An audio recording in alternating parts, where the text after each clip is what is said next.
Welcome. Today, we're diving into a fascinating linguistic analysis that looks at the Holy Qur'an in a way you might not have considered before, not just as a text to be read, but as a living, interactive event. We're going to explore how it establishes this incredibly dynamic dialogue with its audience, a dialogue that has powerfully resonated through the centuries. Now, everything we'll be discussing is based on the 2024 research paper you see on your screen. And for all you fellow researchers out there, we've made sure to include a direct link to the original Scopus Index article right below, along with a full APA citation ready for you to download. Citing it can add real value to related research, so it's there for you. So this all boils down to one central question, and it's a big one. How can a text from centuries ago still feel like an active, living conversation today? Well, this paper offers a compelling answer by analyzing the very communicative strategies built into the text itself. So here's how we're going to break it all down. First, we'll look at the unique methodology the paper uses. Then we'll explore the three distinct types of dialogue the researchers identified: the miraculous, the documentary, and the imaginative. And finally, we'll wrap up with the key findings and why this whole framework is so important. Okay, first up, the approach. You see, the authors of this paper felt that something significant was missing in previous studies. They saw a research gap. So instead of just analyzing the words on the page, they decided to view the Quran as a live interaction, using a really powerful linguistic tool to do it. And that tool is a field of linguistics called pragmatics. What's so amazing about this approach is that it completely reframes your perspective. See, pragmatics doesn't just ask, what do the words mean? It asks, what is being done with the words? It focuses on that active relationship between a sender and a receiver, viewing the Quranic discourse as this constant, dynamic interaction between God and humanity. So what did looking through this pragmatic lens actually reveal? Well, the first major category of dialogue they identified is what they call the miraculous dialogue. And this is a very specific, very distinct type of communication, one that happens directly with the prophets. So the miraculous dialogue is defined by this unique setup. God is the sender, the prophets are the receivers, and the method of communication is direct revelation. It's a purpose-driven exchange, often involving clear signs and miracles to establish proof. A perfect example of this in action is the dialogue with the prophet Abraham. It unfolds in this really clear interactive pattern. First, you have the request from Abraham. He wants to see a tangible sign. Second, the divine condition. He's given specific instructions. And third, the proof. The request is fulfilled in an undeniable way. This isn't just a statement of power, it's a communicative act designed to satisfy a specific need for certainty. All right, so moving beyond that direct communication with prophets, the research uncovers a second type of interaction, the documentary dialogue. Now, the purpose here is different. It's about establishing core foundational truths about existence itself.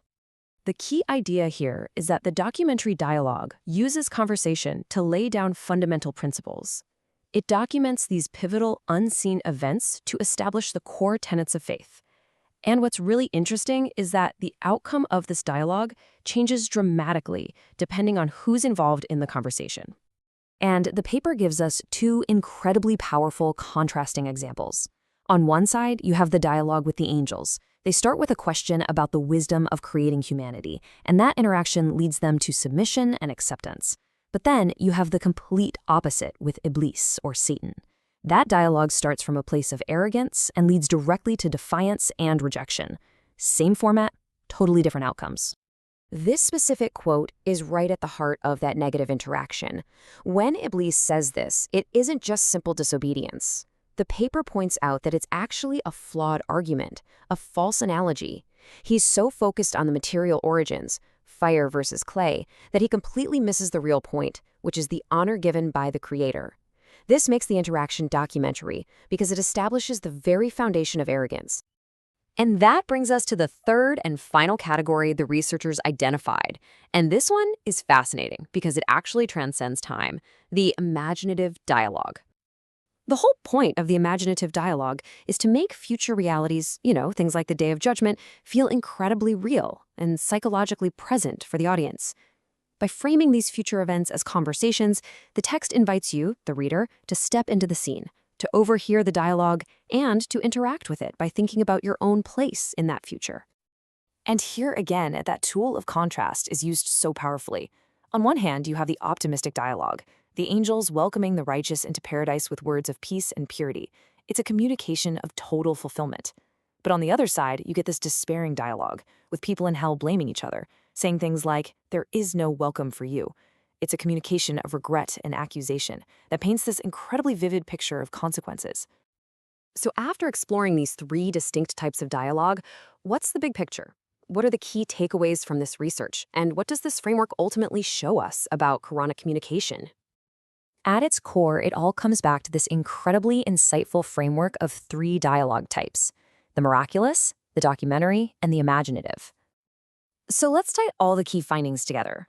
The research confirms that Quranic discourse is, by its very nature, interactive and persuasive. It achieves this through those three diverse dialogue forms we just covered. We see how documentary dialogues establish core truths by showing us both submission and defiance, and we see how imaginative dialogues create a powerful emotional connection by depicting the future as either hopeful or despairing.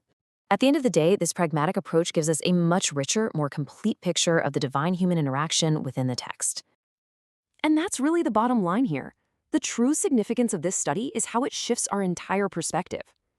It encourages us to approach the Qur'an not as a static book of words on a page, but as an ongoing, dynamic, communicative event, something that's truly designed to be experienced and interacted with, not just passively read. And this leaves us with a really compelling thought to close on. If this kind of pragmatic analysis can uncover such a rich, interactive structure within the Qur'an, what other communicative layers and strategies might be waiting for us to discover? Not just in this text, but in other sacred texts from traditions all over the world. It's a question that really opens up a whole new field of inquiry.